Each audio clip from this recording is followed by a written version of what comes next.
तहजीब सहाफत हो के तहजीब खिताबत, दोनों ही महासिन का नुमाइंदा रहूँगा। तारीख मेरे नाम की ताज़ीम करेगी, तारीख के औरात में आइंदा रहूँगा। सामईन गिरामी कद्र, आज का ये एहतजाजी प्रोग्राम वक्फ एक्ट 2025 के खिलाफ मुनाकिद किया गया। आप जानते हैं कि वक्फ ये मुसलमानों का खालिस दीनी और मजहबी मसला। इस वक्फ का सबूत दौरे सहाबा और दौरे नबवी में मौजूद। कदीम हिंदुस्तान में भी यहाँ के मुस्लिम हुक्मरानों ने इस सिलसिले को जारी और सारी रखा था और आज भी ये वक्फ का सिलसिला जारी और सारी है।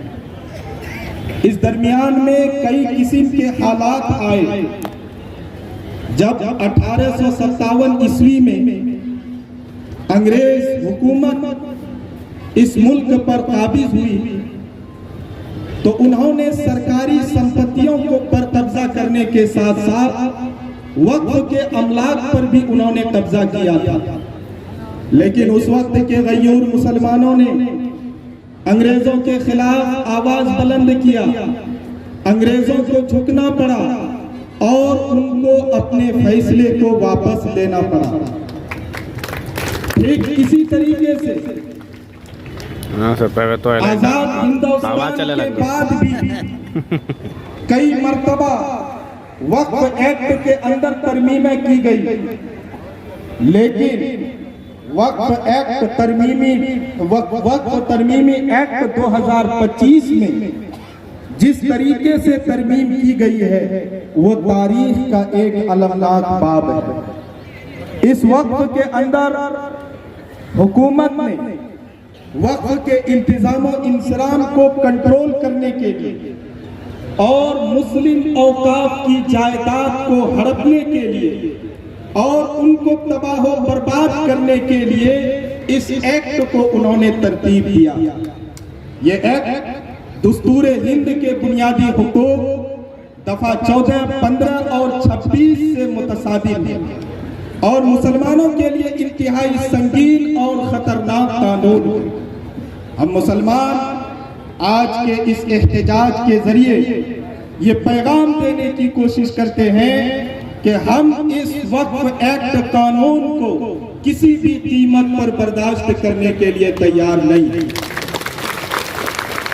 हमें याद रखनी चाहिए कि जब किसी कौम की तारीख और खैर के इदारे को मिटा दिए जाते हैं तो वो कौम न सिर्फ अपनी माजी से कट जाती है बल्कि उसका हाल भी बेसिंत हो जाता है। वक्फ हमारी बाकी मानदा इज्तिमाई शनाख्त का आखिरी सुतून है जिसे गिराकर हमें गैर मुतअल्लिक और बेअसर बनाने की कोशिश की जा रही है।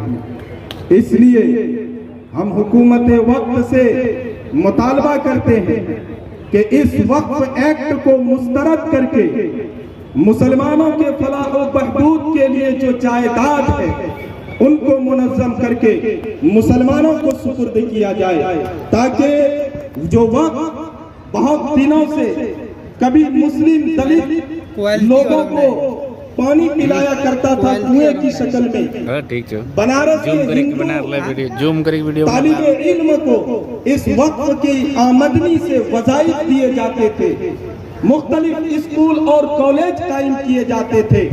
अगर ये वक्फ एक्ट नाफिज हो जाता है और अमल में आ जाता है तो याद रखें ये सारा का सारा मामला खत्म होकर ये सिर्फ सरकार के हाथ में चला जाएगा और चंद पूंजीपतियों के इस्तेमाल में रहेगा। इसमें मेहनत कम है, याद रखें। लोगो लगा हुआ है, वीडियो लाइव चल रहा है। हुकूमत वक्त ने इस वक्त एक्ट को पेश करते वक्त मीडिया के जरिए पूरे मुल्क के अंदर तरह तरह की गलत फहमियों को उन्होंने जन्म दिया और हर घर के अंदर उन गलत फहमियों को पहुंचाया था।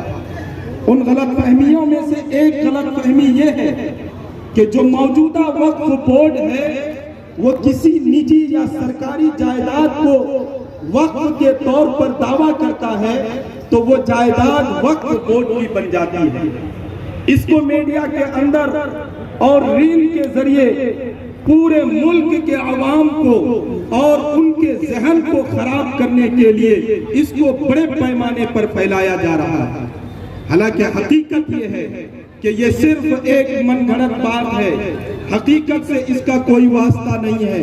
वक्फ बोर्ड के पास जो पहले के कानून थे उसके अंदर कहीं भी ये लिखा हुआ नहीं है कि वक्फ बोर्ड अगर किसी जमीन पर वक्फ जायदाद होने का दावा कर दे तो हुकूमत उसको तस्लीम कर लेगी और वक्फ बोर्ड उसको मान लेगा।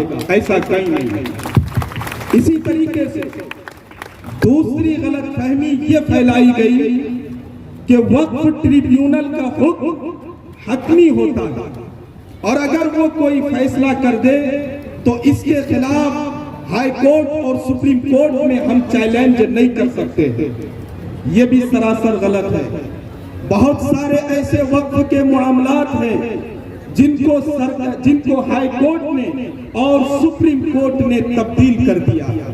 इस तरीके की गलत फहमी फैलाने के साथ साथ उन्होंने मुसलमानों को ये बावर कराने की कोशिश की कि ये कानून हम मुसलमानों की खैरखाही में ला रहे हैं। हम पूछना चाहते हैं कि आपने इसी खैरखाही में 3 तलाक बिल का कानून लाया था, 3 तलाक का कानून लाया था, तो फिर सड़कों पर पूरे हिंदुस्तान की मुस्लिम खवातीन ये क्यों उतरी हुई थी? अगर ये मुसलमानों के हमदर्दी के लिए था तो फिर ये मुस्लिम खवातीन ने इनको क्यों मुस्तरद कर दिया? इन्होंने यही दावा किया था कि हम किसान की भलाई के लिए हम ये कानून ला रहे हैं। तो फिर हम पूछना चाहते हैं कि जब आपने किसान की भलाई के लिए कानून लाया था तो ये सारे किसान सालों भर ये सड़कों पर क्यों जम गए थे? इसी तरीके से जिस तरीके से इन्होंने इस तरह के कानून में हमें धोखा दिया है और गलत फहमी में मुब्तला किया है, आज भी वो हमें वक्फ कानून के जरिए गलत फहमी में मुब्तला करने की कोशिश कर रहे हैं। इसलिए हम इस एहतजाज के जरिए ये पैगाम देने की कोशिश करते हैं कि कल भी हमने अंग्रेजों के गोलियों के सामने अपने सीने खोल दिए थे, आज भी आपकी हुकूमत के सामने हम सीना सिपर होकर डटे हुए हैं। काला कानून वापस लो, जब तक ये बिल काला कानून वापस लो, काला कानून वापस लो। हिंदुस्तान जिंदाबाद, संविधान जिंदाबाद। याद रखिए, आपकी गोलियां कम पड़ सकती है लेकिन मुसलमानों के सीने कम नहीं पड़ेंगे। आपकी ताकतें कम पड़ सकती हैं लेकिन मुसलमानों की हिम्मत और हौसले पस्त नहीं हो सकते हैं। इसलिए जब तक ये कानून वापस नहीं होगा हम डटे रहेंगे, शांतिपूर्ण तरीके पर, पुरअमन तरीके पर, हर महाज पर, हर जगह पर हम डटे रहेंगे और इंशाअल्लाह करेंगे। याद रखें, दिल ना उम्मीद तो नहीं, नाकाम ही तो है। दिल ना उम्मीद तो नहीं, नाकाम ही तो है। लंबी है गम की शाम मगर शाम ही तो है। दस्ते फलक में गर्दिशे तकदीर तो नहीं, दस्ते फलक में गर्दिशे अय्याम ही तो है।